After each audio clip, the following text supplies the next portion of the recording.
make a living from what you get, but you make a life from what you give. And Chris is the epitome of what you give. Oh. Reaching a milestone often calls for celebration. Yes, it does.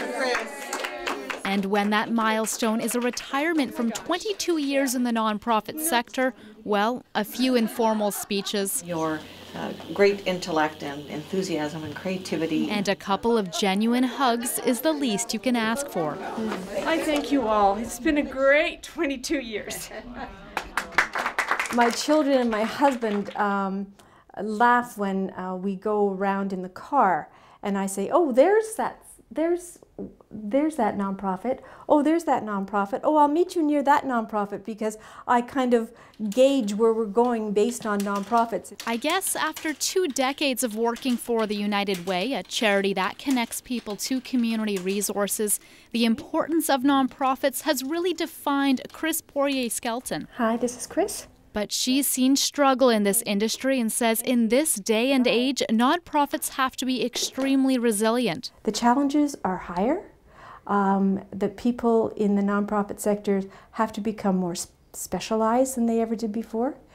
And in some cases, they're battling each other for the dollars of you and I. And she says there's more nonprofits out there than ever before, which means they've had to get creative with their fundraising. Donors started to say, what's my money getting? And we had to step up to the plate and say, well, we'll get that information for you. To put the need in perspective, United Way has made up these sheets where they can really identify where their donations are going towards.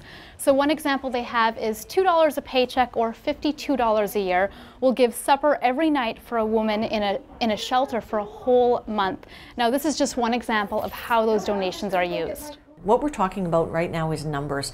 So last year we had nearly, I think it was 13,000 people who donated to the United Way. And what we're saying now is if we could just build that to 15,000. 15,000 donors before the end of their annual campaign. But they're not just reaching out to the community. Good afternoon, everyone. 5-minute warning till the auction closes. Come on down and bid. An internal campaign has the staff raising money too. We can't stop with the messaging and encouraging people to give. We're tracking a little bit slow, and so we really want this last effort to come in. So the final total is $23,407. Over $23,000 raised by staff and volunteers. It's the kind of high note Chris is happy to end on. But she assures this is not the end of her nonprofit work. She'll keep volunteering with United Way in her retired life. In Victoria, I'm Jen Moranitz.